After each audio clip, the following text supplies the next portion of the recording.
Welcome to the Vandy Sports Podcast. I'm your host, Chris Lee. Our guest today, George Plaster of Nashville Sports Radio. We thank our presenting sponsor, WellSpire, Nashville's Learning and Development Center. WellSpire offers personal and professional development opportunities in a beautiful facility in the Gulch neighborhood. Stop by for an event with world-renowned speakers or host an off-site event that will wow your team or your clients. We thank our presenting co-sponsor, the Well Coffee House, which turns coffee into water, has a mission to bring clean water to the world. Today's news presented by Sutherland & Belk, a Nashville-based injury law firm. Sutherland & Belk is committed to fighting for those who have been injured in car, motorcycle, and truck accidents. Check them out at sbinjurylaw.com. Well, Vanderbilt opens its exhibition season in basketball. Friday night is a home game with Clark University of Atlanta. Our guest line brought to you by Boll & Branch, started by Vanderbilt graduates Scott and Missy Tannen. I've slept on their sheets for years. They're amazing. They're fair trade certified. That means they're made under safe conditions by men and women treated and paid fairly.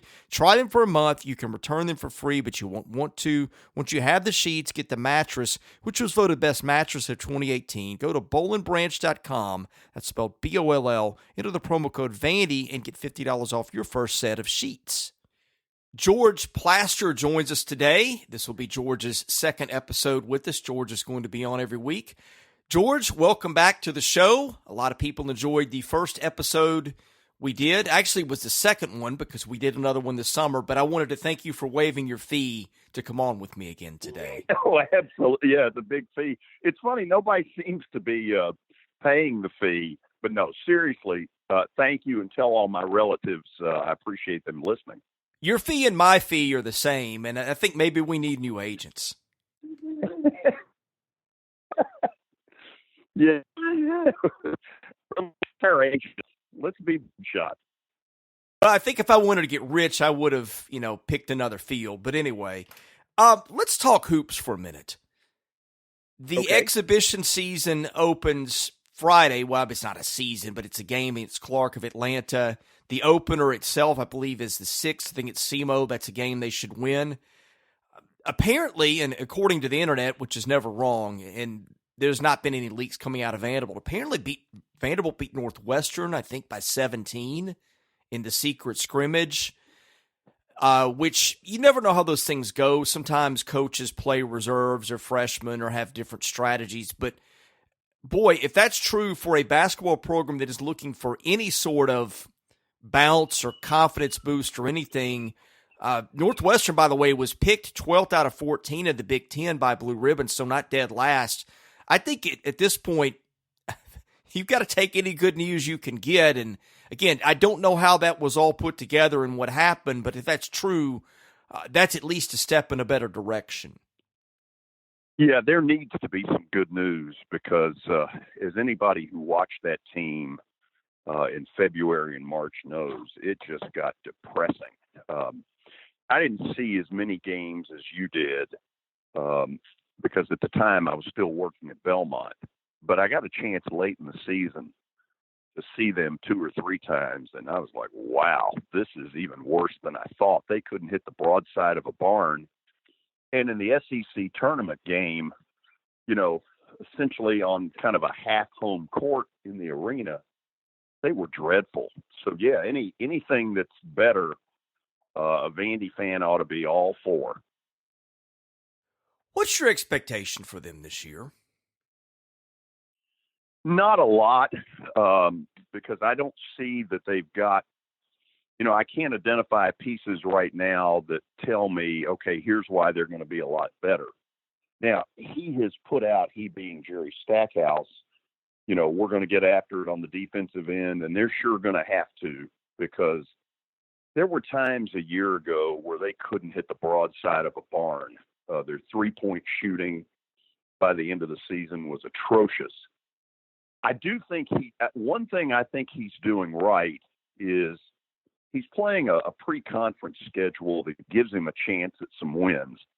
And they desperately need that because their confidence going into the season can't exactly be sky high because it was so bad a year ago. So I like the idea that They get some wins early. You never know what that will do for a team that has not experienced a lot. I mean, when you go 0 for 19, confidence can't be at a high. I don't know if this was intentional, but I've dug into his non-conference schedule. In fact, we had a free preview on the side of it last week where we looked at all the teams and where they were picked. And what they have done is, for the most part, November and I guess early December are the easier of the non-conference games. And then in December, for the most part, that's when they step into the games against the Davidsons, the SMUs, the Tulsas, the teams that are better than the teams that they begin with. So, again, I don't know if it's intentional, but it seems like it was staggered to, all right, let's pick up some easy wins. Then let's get up into some teams that are a little tougher. And then, of course, they go into the conference schedule, which is an entirely different leap up from there. Well, you know what? If they were able to do that, good for them, because it's a smart strategy.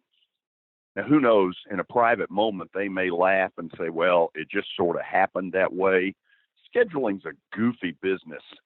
I learned that one time. I was trying at when I was at 104.5 to put together kind of a 104.5 The Zone Classic, for lack of a better word. And I was trying to get Lipscomb and Belmont and Austin Peay and Western Kentucky together. And I really learned a few lessons about just how crazy scheduling is. So who knows, if that's the way it's turned out, great. They may laugh at both of us and say, listen, it's just the way it turned out. What is your take on him? He is an interesting guy. You look at him and you remember what he did in college and a long NBA career, and he had a little bit of a reputation for fighting, I guess. And you look at him, he's got the goatee, and you look and you think he can give you a look that would scare you into oblivion. But then you sit down with him and talk to him. He's very relaxed. He's very easy to talk to. He's very friendly guy, easy to get along with, like the guy that you think you'd probably have fun just hanging out with and watching a couple of games with. And I asked somebody who knows him well, like, what word would you use to describe him? And I think the word that I was given was intellectual. Like, he likes to read and things like that. He's very bright. And it's weird because I think people have just these polar opposite opinions on him and whether he will succeed or not. And the thing is, he's not out in the media a lot for people to get to know him, which probably is not helping. I find him an engaging guy. Now, I have some concerns about the recruiting. We will see how they finish off the class in the next couple of weeks. But there's some things there when I talk to him and sit down with him that I like, but I don't think he's really out there showing people what he's all about either. No, and I have to take a little bit of a mulligan on this because I haven't met him. I am disappointed that he has not been out there more, doing the shaking hands and kissing babies. But people who listen to this are probably saying, well, George, he needs to be concentrating more on making this team, the best it can be. I'll admit on the front end, I wouldn't have made the hire just because I think there's so many unknowns. But as I brought up a week ago, that doesn't mean it's not going to work. I'm sure that I used this example a week ago when Florida hired Billy Donovan when he was 30 years old. I'm sure there was some George Plaster at the press conference going, what the hell are they doing? They could have gone and gotten any number of established, people who had won, and instead they settle for a 30-year-old. So, I've learned over the years to not prejudge too much before you see a little bit of the product that's out there. Let's talk football for a moment. Your thoughts on this South Carolina game coming up? Well, I think it's an opportunity to find out what the Missouri win did for them, because I thought they quit against UNLV. They didn't bring a lot to the table. I'm sure Mason challenged them a week later and said, is this really all you've got? And clearly it wasn't. Now, maybe a little bit of the luster goes off of the Missouri win just because of the way Kentucky manhandled Missouri. And by the way, what in the world is going on at Missouri? you're leading the SEC East, and you've got a 2-game road trip to Vandy in Kentucky, and you're sitting there going, man, heading into November, we're riding high, and boom, they hit this wall, and you don't know what to think. But anyway, back on Vandy, this is an opportunity to see whether there's any carryover from the Missouri victory. South Carolina's reeling a little bit. Tennessee popped them pretty good Saturday in Knoxville. I would think they've got a shot to hang around. South Carolina offensively is not very good. They've been playing second and third string quarterbacks for most of the season. They've gotten a bunch of people hurt. To me, it's an opportunity to go steal a win. And my hope for Derek Mason and for that team is that mentally they're ready to do that and sort of recharged after, an off week. It couldn't have come at a better time. So let's see what happens. Yeah, Missouri will be interesting to watch. I think Kelly Bryant got hurt. They were playing that game in a quagmire, and I don't know, it almost sounded like, at least the take on that side was that they kind of quit in that game. I don't know if that's true or not. Sometimes we ascribe quit to really poor play, and that may or may not be the reality. But I don't think that game, really, I don't know that the weekend made anybody feel any better about things. I mean, people are obviously happy about beating Missouri, and they should be, but between the way Missouri just laid down in Lexington, between Tennessee looking good and looking really good, by the way, and kind of discovering that they've got 2 receivers that they can just sort of throw the ball up to and let those guys go make plays, between the way Kentucky played, I don't think that the outlook got any brighter during the off week. Well, if I asked Watson Brown and Terry McCormick to do this Monday on the air. Teams 1 through 14 is that when you get, let's say, from positions 6 through 12, the middle of the pack of the SEC is probably as bad as it's been in a long time. And I thought Terry made a good point. If you look at those teams, the quarterback play just has not been very good out of most of them. And we're now in an era, even more than ever, where quarterback play is the number one ingredient. I don't know that it was ever quite as obvious as it is now. If you've got a quarterback, you're in really good shape, and if you don't, you are screwed. Yeah, that's a good way to put it. Speaking of quarterbacks, there's a question about that, and I'm going to go ahead and get to it because it's in our mailbag.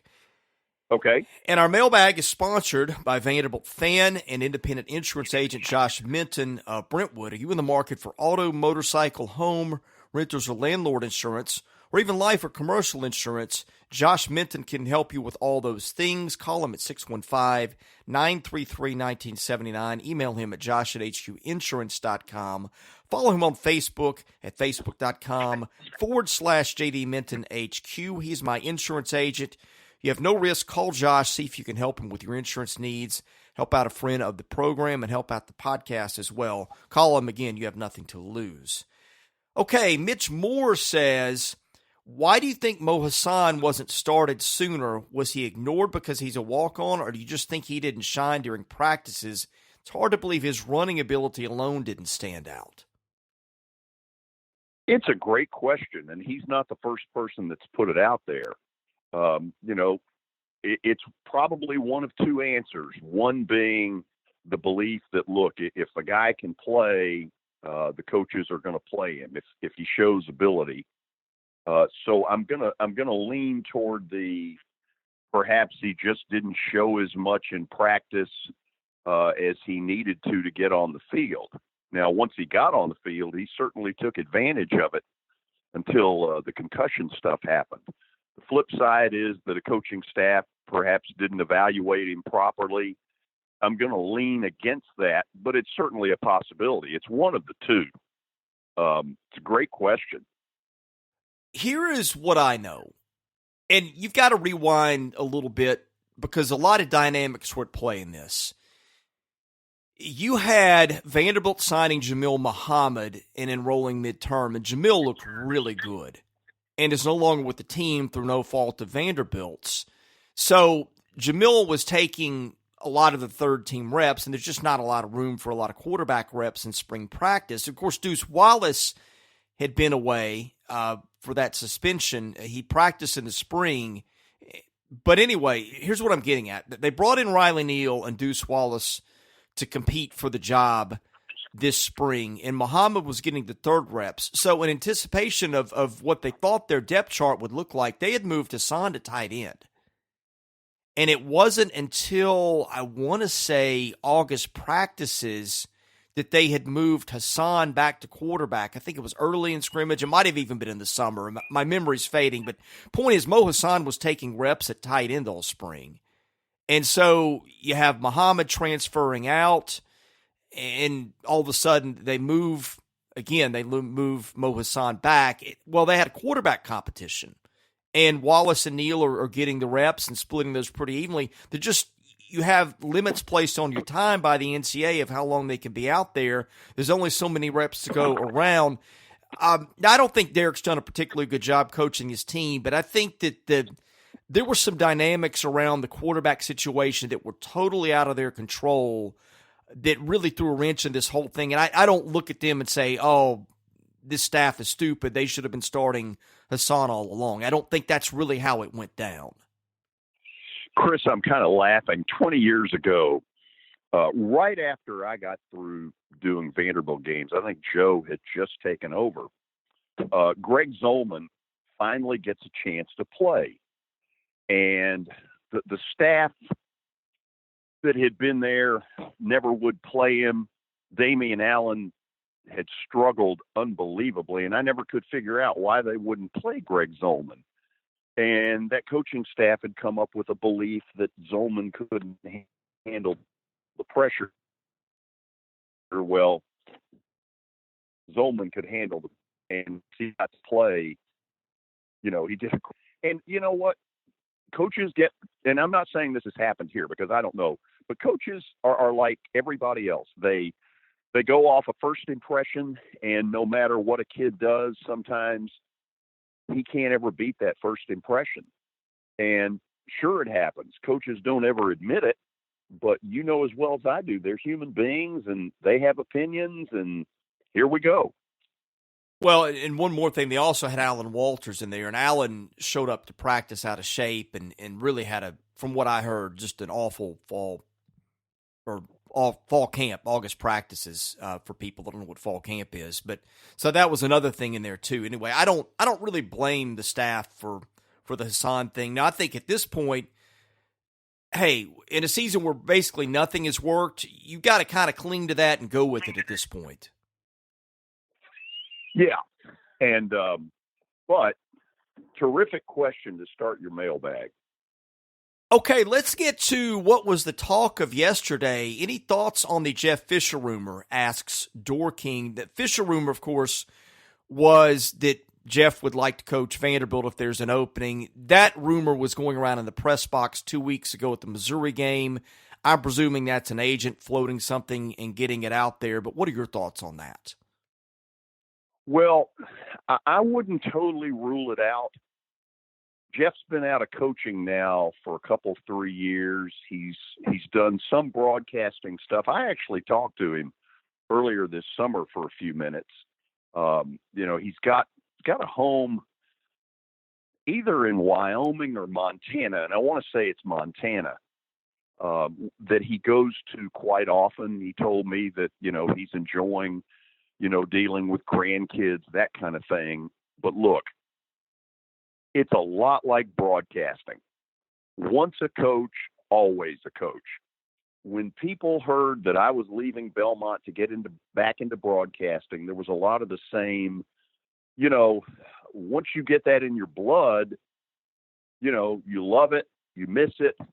I don't believe for a minute that Jeff Fisher has totally enjoyed sitting out of coaching. He was born to coach. He loves Nashville.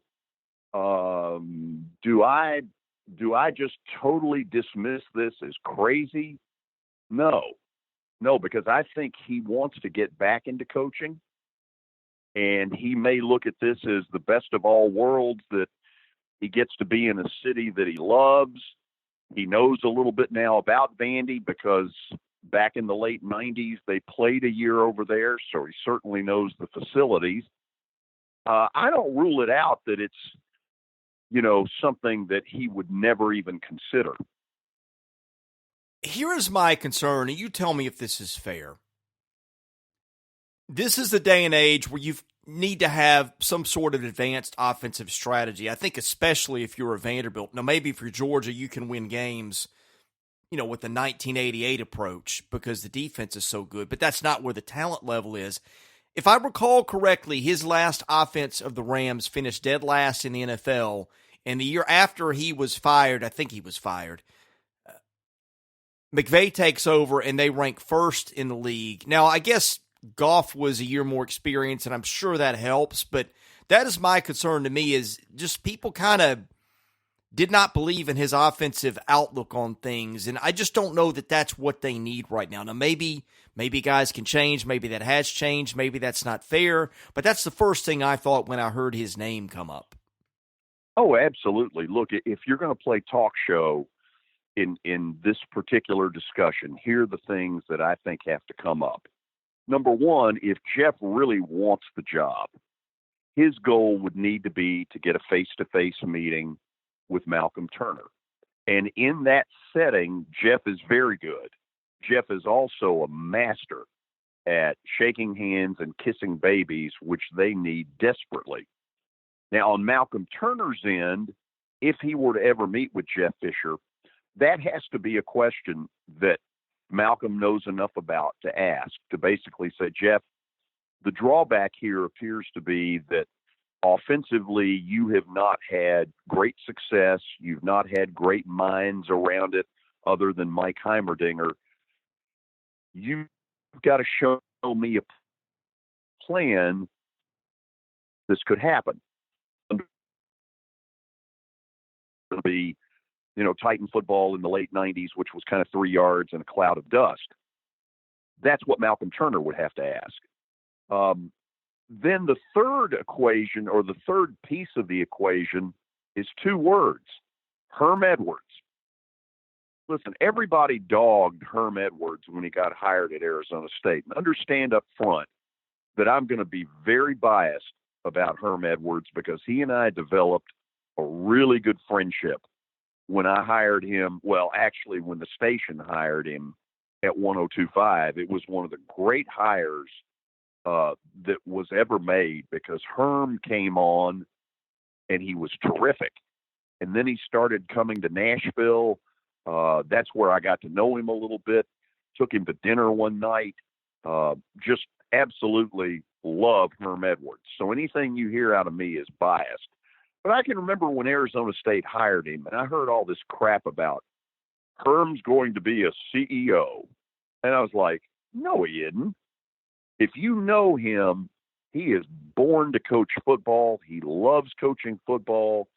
I think the benefits of Herm Edwards at Arizona State are the life lessons he teaches those kids. So that would be one that if I'm Jeff Fisher and I did want the Vandy job, I would throw that out there and say 2 words: Herm Edwards. Yeah, that was an interesting hire. 2 very interesting Vandy connections, that one too. Ray Anderson is their AD. His son, Bryant, was a receiver at Vanderbilt during the Bobby Johnson days, and Charlie Fisher is on that staff at Arizona State too. It's amazing, the connections. You find them everywhere. I can't remember what I heard yesterday, but I heard one that I was like, I had no idea. I know what it was. Rick Christoffel, who was with Watson Brown forever, is on the Tampa Bay Bucs staff, and I didn't know that until yesterday. Small world. It's a very small world in coaching for sure. Let's see. Speaking of coaching, VandyGal78 says, do you think there would be dramatic impacts on the number and quality of coaches interested in the Vandy job if Vandy gets a stadium and facilities announcement out there first? That's an interesting thought. I don't think it's going to happen. It seems like there's so much that has to be done. But he raises a really good point that if you put all that out there and sort of show a commitment, it would attract probably some better people, if for no other reason than just the reputation that Nashville has started to get as an it city.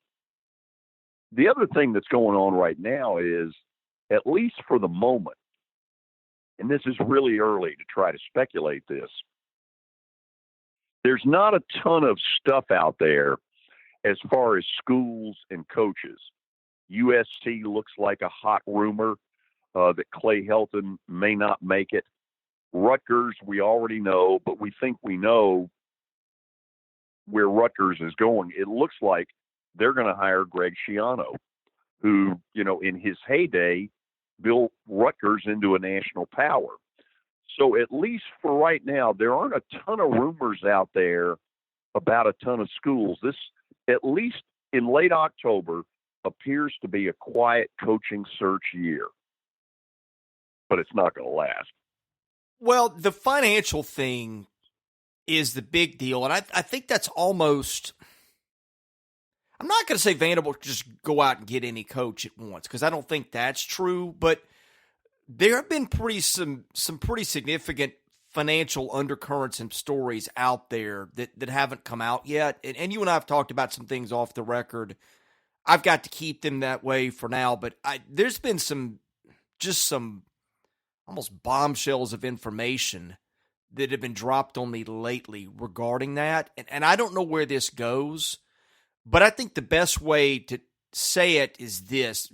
It's what you said to me privately before we started the podcast. Vanderbilt can basically afford whatever Vanderbilt decides to afford. And if they do dump money into athletics, like I was told probably 14 or 15 months ago, and continue to hear hints at it, I think there's going to be potentially a windfall. I mean, certainly like not anybody has ever seen at Vanderbilt, but I think that, I'll just put it this way, it's going to be very interesting to watch what happens in the coming months and what the board does or does not allow to be spent on athletics. Chris, let me toss this maybe a different spin into this. If let's just say you had a coaching change and you're searching for a football coach. If I'm one of these hotshot young assistants who kind of says, okay, this is open, it's in the SEC, I want to look at it. The first thing I would do is see if I could get about a 45-minute phone conversation with James Franklin, because I want to know what it is he succeeded at that got him to 9 wins a couple of years. Because he shattered all the myths that you couldn't win at Vandy. I've heard all the stuff about, he inherited Bobby Johnson's people, and some of that's true, and the schedule wasn't as hard, and Georgia and Tennessee weren't as good. Fine.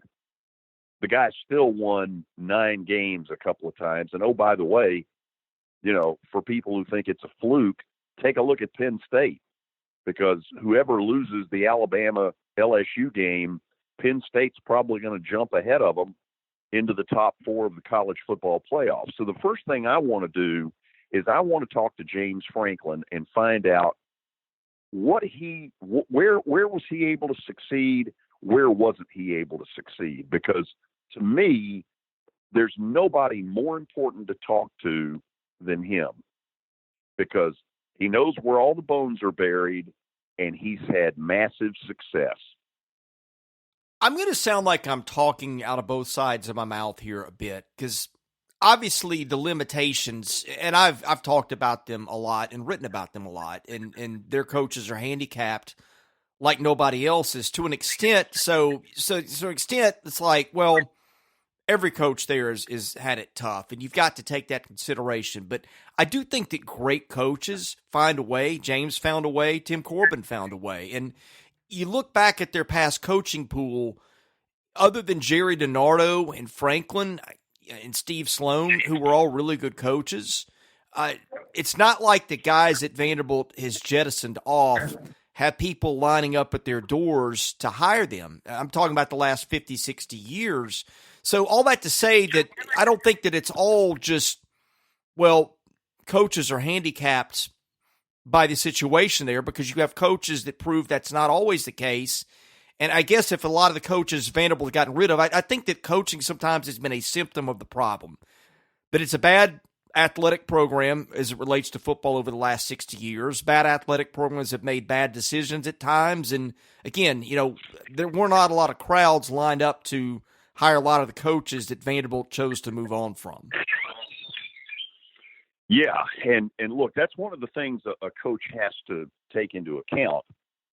Franklin was in an interesting situation, for instance, when he went after the Vanderbilt job, he was thoroughly ticked off at Maryland. They had made him one of these coaches in waiting deal, and he had figured out it was never going to happen. So I think he was angry and kind of on the rebound from that and didn't worry about whether this was a coaching graveyard or not. Gus Malzahn, if you remember, was in that search and early on looked like the guy they were going to hire. And I think he started to, ask himself, he was at Arkansas State at the time. I'm sure he started to ask himself, okay, is patience the better thing? Stick it out for another year in Jonesboro and I'll get something better. And in the end, that's probably what ended up happening for him.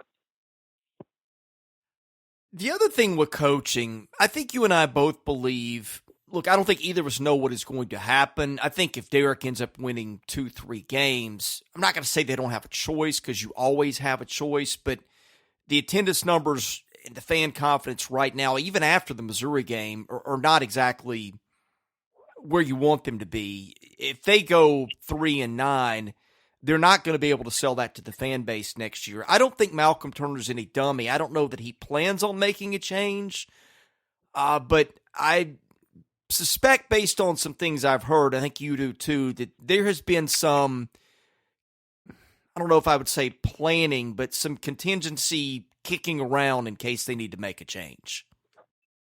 Yeah, which I think any good athletic director has to do. I mean, it makes for a goofy relationship between the coach and the AD, because the coach knows it as well. Here's the thing. They've got the built-in excuse, if they want it, of attendance. Their attendance, not that it's been very good even before now, but it's taken a complete free fall.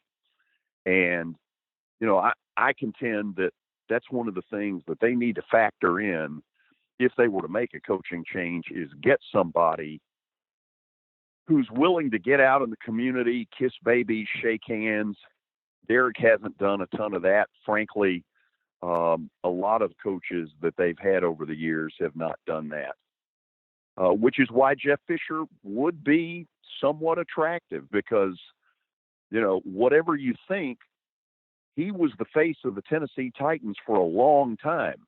There was a point in it where, once Eddie George and Steve McNair were gone, the single most recognizable figure in that deal was Jeff Fisher, who is extremely good at, kissing babies and shaking hands and doing the dog and pony show. On coaching, and I think one of the obstacles is the strategic plan has to be approved by the board. I think that is, again, January, February timeline. If they had to make a coaching change, you would have a coach before that.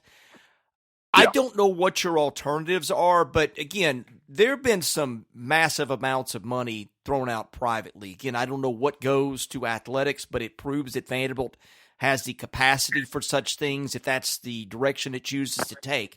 I know with Franklin, I had heard that he had a clause in his contract that said, okay, if the indoor practice facility isn't built or at this stage or whatever, or ground broken by such and such a date, that he got like $1 million bonus. I wonder if there's a way to say to a prospective coach, look, I cannot commit to anything yet because the board is going to have to approve whatever it is we want to do. And this being Malcolm Turner speaking in this hypothetical conversation with the hypothetical coach.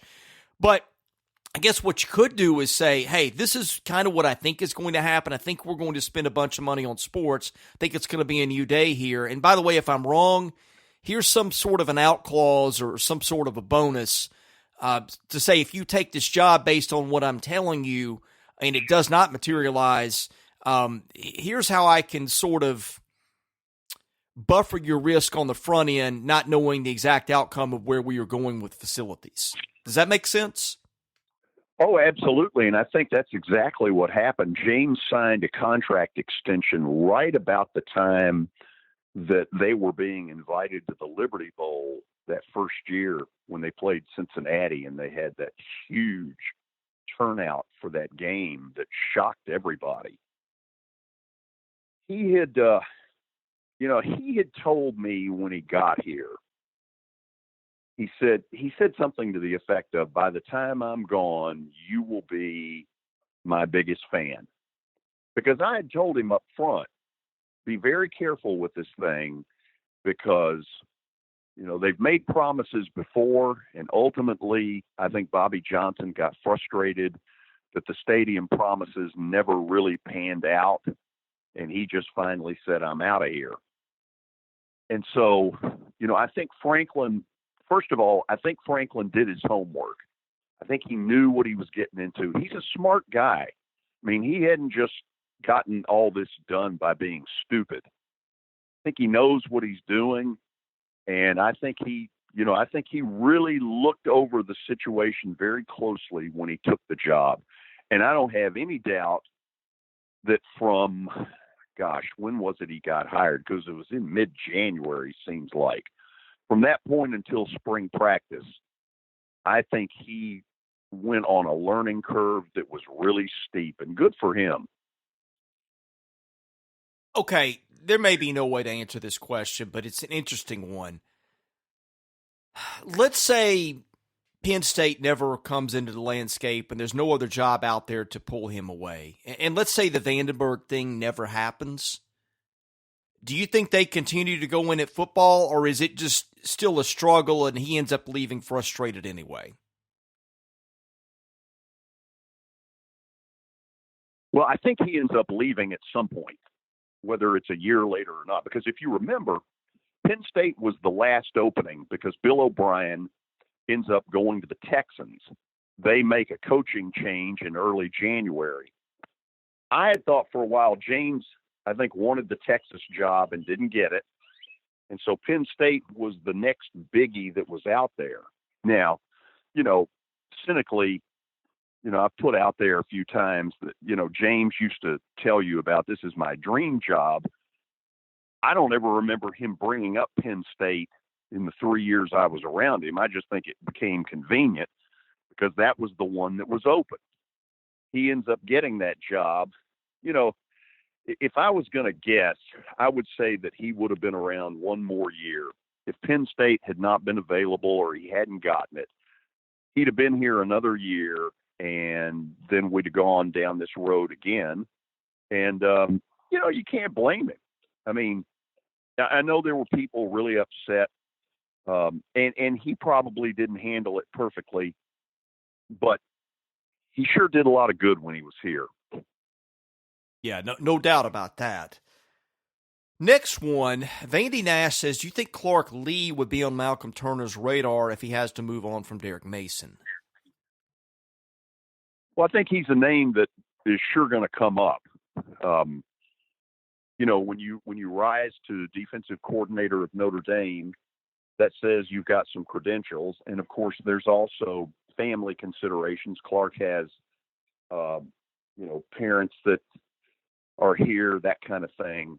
So, yeah, I absolutely think his is a name that'll be on that board. If there were a reason to make up a bunch of names and you had to do that quick, he absolutely would be on that list. Yeah, and that's a family that just bleeds black and gold. I got to know his dad a little bit, really liked him. Oh, yeah. Knew Clark just casually. Clark's story was he was a Belmont baseball player who gave up a scholarship to walk onto the football team at Vanderbilt. Ended up playing a considerable amount at fullback. Tough player. Has risen in the coaching ranks. I mean, he deserves to have his name considered. Let's just leave it at that.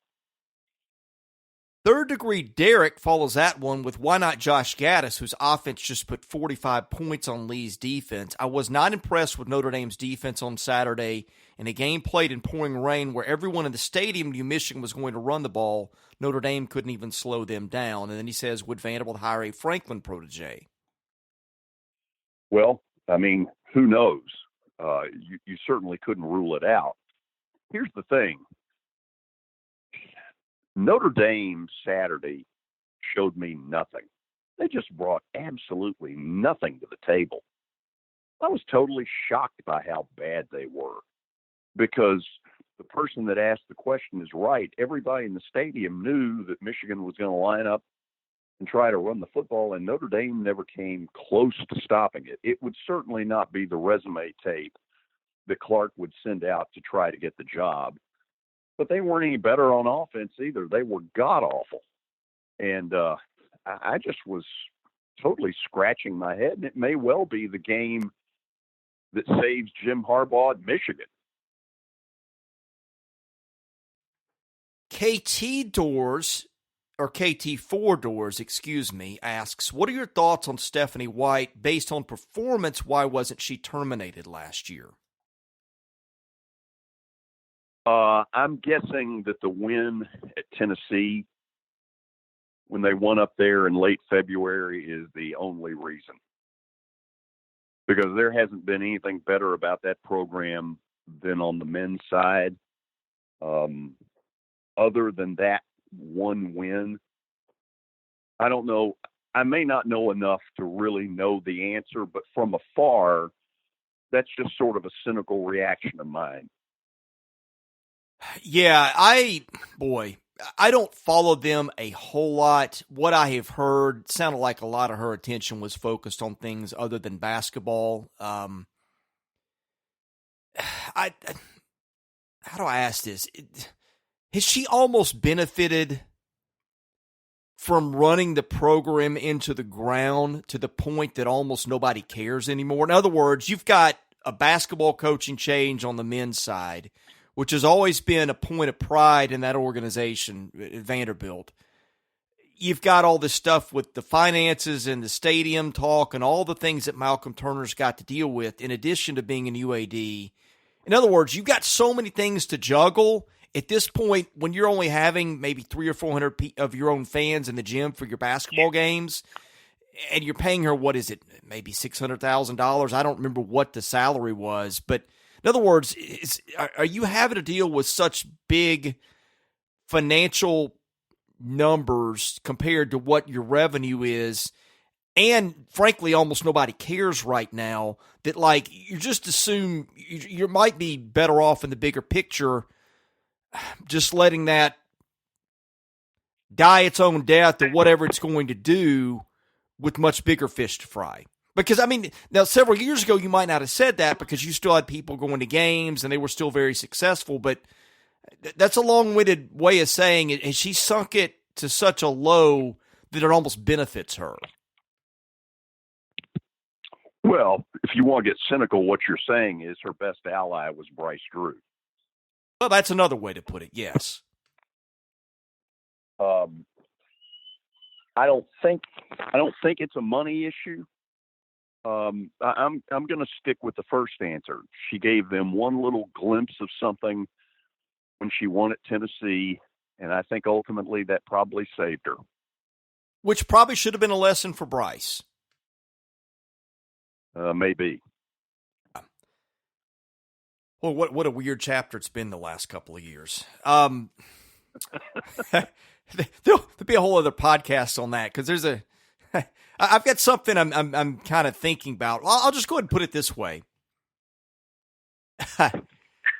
The 2-year anniversary of Simi Chateau and Darius Garland signing with Vanderbilt is coming up. I don't know what the day was, but it's coming up. I was just thinking the other day, like, if you had said on that day, what do you think the landscape of the next 2 years is going to look like?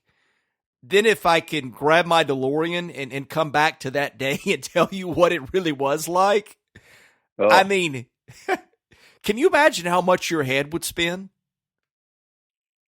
Well, Chris, I remember it from a different vantage point because right about now, I guess maybe a week from now, Belmont and Vanderbilt played each other over at Belmont. And the deal was that Kevin Stallings did it as sort of a going away present to Rick Byrd to give him a home game. And so I remember, for Belmont, that was a huge deal to get that. That was something that we used to take season tickets to, a school high at that point. I've always thought there ought to be something where the Power Five gets rewarded for going to play the little guy, because the benefits that does for the little guy is unbelievable. Again, I'm getting off track, but the night that Belmont beat Vandy over there, it wasn't a great basketball game. Neither team played particularly well, but Belmont won it by double digits. But the whole talk that night was when they got Darius Garland. And, I can remember a Vanderbilt friend of mine walked out saying, well, if it takes losing to Belmont to get Darius Garland, I'll make the deal. It just didn't work out, which is such a shame.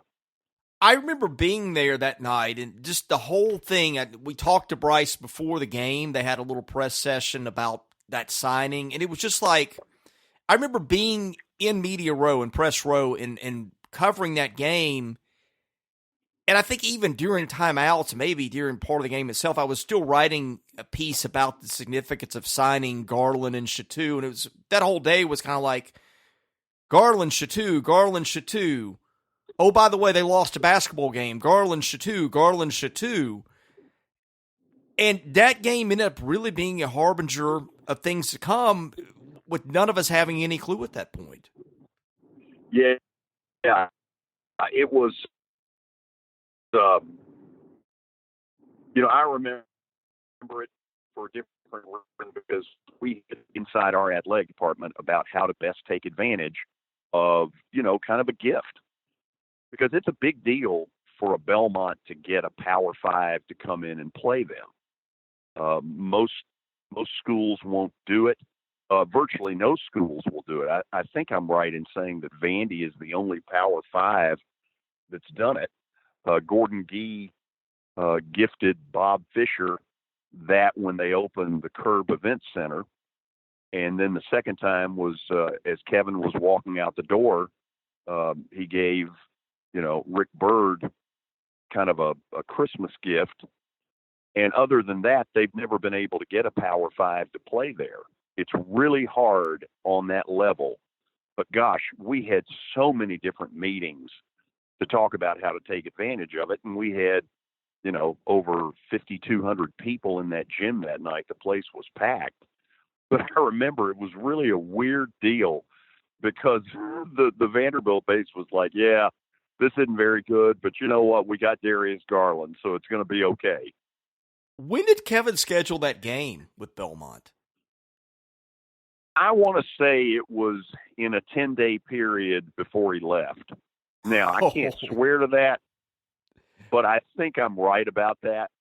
And he also did the same with Kermit Davis at Middle. If you remember, Vandy and Middle played a home and home as well. And, I just know I put this out a lot in sports talk radio, and nobody buys it, which probably says it's a stupid idea.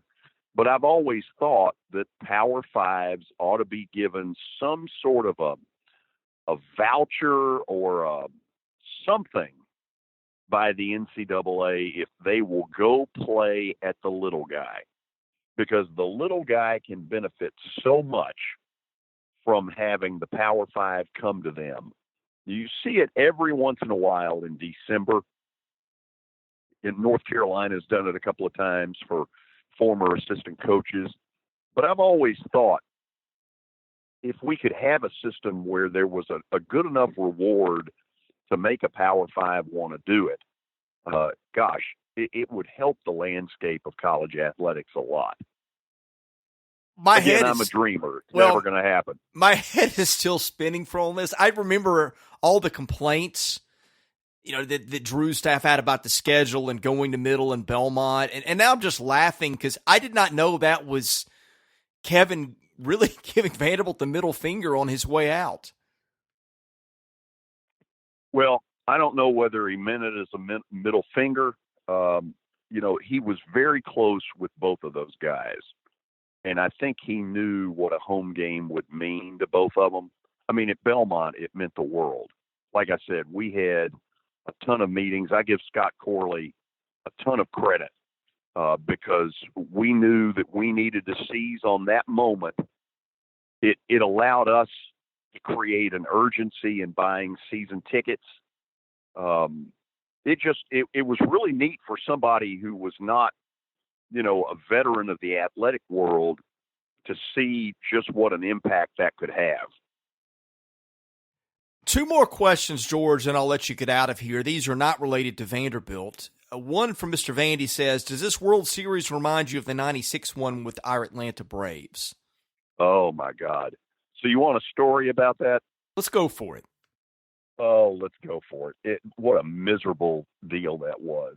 So the Braves win games 1 and 2 in Yankee Stadium, and they're coming home for games 3 and 4, games 3, 4, and 5, actually.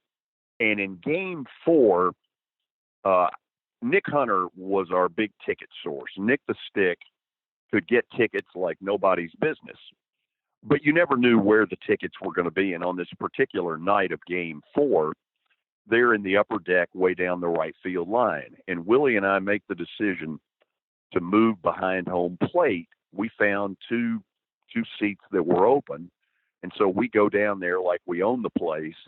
And we're sitting there and, the Braves are cruising. They're up 7-1. And all of a sudden, the bottom falls out. And before you know it, it's tied at 7-7. And I remember when Leyritz hit the 3-run homer. Oh, the stuff that came out of my mouth. First of all, you can't use even on a podcast. I knew at that point this is going south. This is bad news. The crazy thing, Chris, is that's been 23 years ago now. Oh, and I never liked Jim Leyritz after that. Couldn't stand him. Yeah. Oh, I mean, that was a real dagger because at the time, what the Braves were looking for was to try to win a second World Series and truly be the team of the 90s. And had they been able to close the deal, you wouldn't have heard nearly as much of well, they've got all these division titles, but all they've won is one World Series. And if they'd been able to close the deal on that, it would have been better. This is pathetic. But if you listen, when they won in 95, Bob Costas was on the call on television. And the last words he says is, the team of the 90s has its world championship. And they desperately needed a second one to really affirm how good they were. And that was the series. They should have gotten it, and they didn't. ESPN had a really good piece about the botched umpiring calls and that nobody came out and said that changed the flow of that game the other night. But obviously it had an impact. It made the case that it's time to go to robot umpires. I agree on that. What's your opinion there? I probably will never want to go to robot umpires as far as, behind home plate. But I'm old school. And so the argument could be made that you just completely take my opinion and throw it out the window. I think we're headed in those kind of directions in virtually everything. I heard a funny deal Monday night where Joe Tessitore was talking about they were trying to move the chains to do a measurement. And he's got his officiating guy on there. And he says, for Christ's sakes, he says, haven't we gotten to a point where we need to get rid of these archaic chains and just move into these electronic chips? And I was like, He's got a good point there. It's hard to argue that. And that's probably where I am on what you put out there, even though I don't really like it. Kind of hard to argue. Well, I completely agree with what you just said on the chains. I've actually thought of that. Like, why are they still actually physically moving these chains when we have all these I mean, that would seem to be like the easiest fix in sports right there.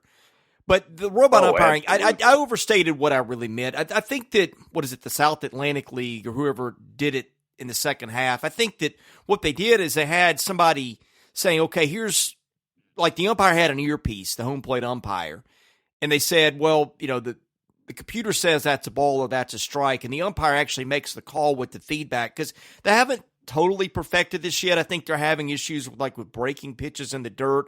I think there's some human element there, but I mean, these baseballs are going 95, 100 miles an hour routinely now.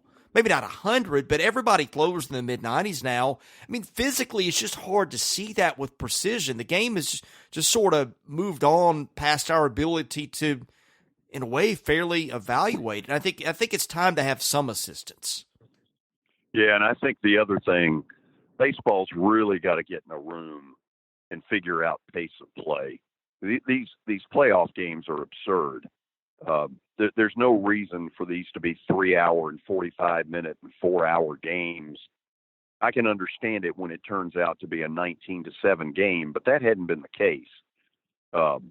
There's just too much doing nothing at times. Batters getting out of the batter's box to open their glove and then to shut their glove, and it just drives me crazy because I love the game of baseball probably more than anybody you know, but I see that kids growing up aren't into it, which is really sad for me. And a lot of the reason is this pace of play thing. It's absurd.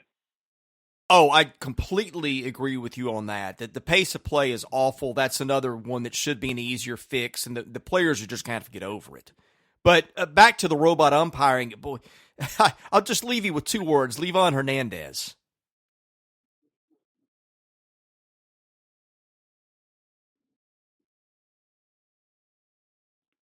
Great example.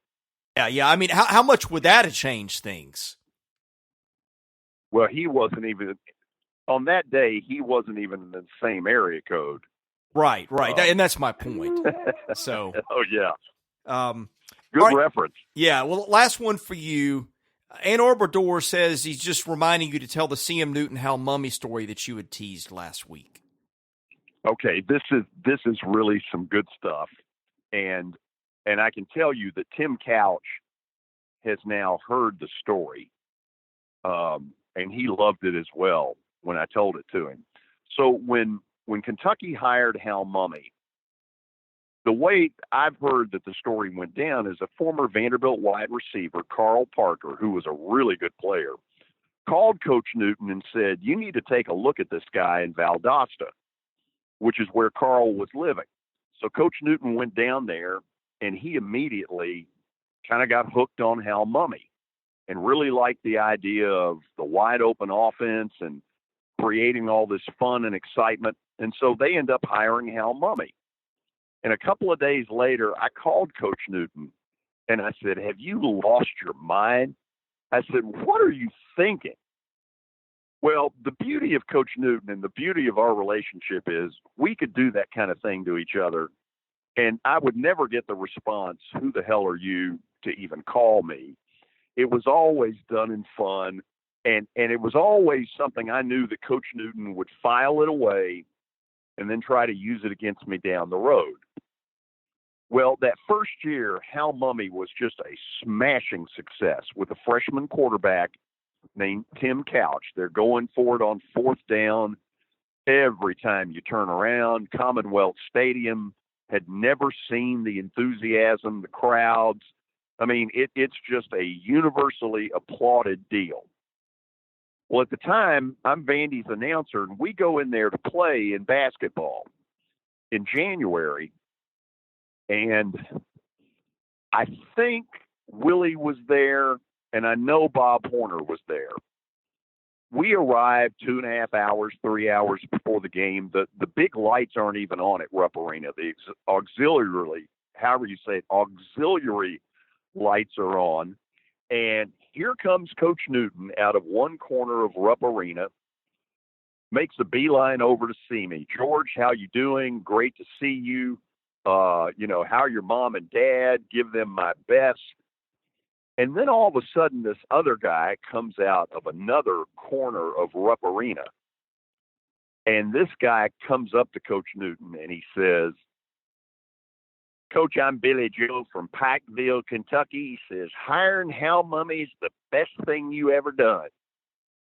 And Coach Newton just fires at me and goes, tell this dumbass that. And, we're laughing. And I look at the gentleman and I said, I really didn't think it was a very good hire. I said, I guess I was wrong.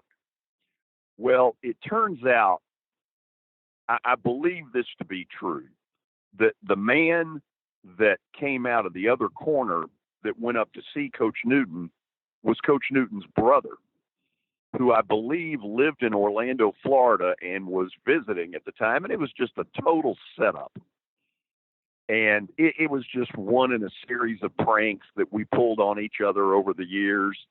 And I know that Coach Newton had a big time in the press room later that day telling people how he'd gotten me. But it was part of what I loved about dealing with him. I had a relationship with him where we could throw a lot of stuff at each other, and he would never, ever give me the, who do you think you are, questioning me. Now, I do remember when I called him about Hal Mummy, he said, George, I don't remember asking for your help on the search, but now that I know it's available, you just sit by the phone and always be there if I ever need you. And I was like, fine, have your fun. I said, but this hire isn't going to work out. And, so that's the Hal Mummy story. That reminds me of a Kevin Stallings line. There was one of the years that they were going to get invited to the tournament, and we were all wondering, okay, is there going to be like some kind of a media thing after this or whatever? And Kevin told whoever their media relations guy was at the time, I don't remember if it was Andy Boggs or Andre Fouché, that no, there would be neither media nor comedians allowed at that event. They got to know each other, Kevin and Coach Newton, and I know that they shared a few laughs over me as well. It was one of the most fun relationships.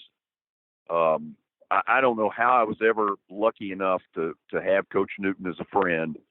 And I think I said this last week. The thing that I miss the most now that he's gone are the funny phone calls.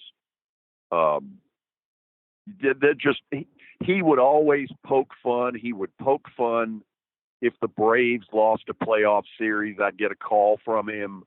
How are the Braves doing? And I'd be like, damn good and well how they're doing. I miss those phone calls from him because it was always something funny and cynical. And I'm just so thankful that I had him as a friend. Always know the answer before you ask the question, right? Yeah, something like that. Well, George, this has been a lot of fun. I did not plan to go an hour with you, and yet we did. I have a feeling we'll have a lot more like this because there's a lot to discuss these days. But I will return the favor. I will be on your show with the same fee that you're charging me for this one this afternoon, I think at 2:20. But tell people about your show. I believe it's on Nashville Sports Radio 2 to 4 every day. And anything about that in terms of where to find it, your Twitter handles, the floor is yours to promote that. Well, 560 AM and 95.9 on FM. You can also, they have an app, not that I know as much about apps as I should, but WNSR app is where you can hear us. Former Vandy football coach Watson Brown is part of that show. Titan insider Terry McCormick on that show. And yes, Chris Lee is on that show on a weekly basis. It's always fun. This has been fun. Thank you for joining us today, George. I have loved it, Chris. Thank you for having me. You bet. He's George Plaster. I'm Chris Lee. We will have more podcasts coming in later in the week, so stay tuned for those.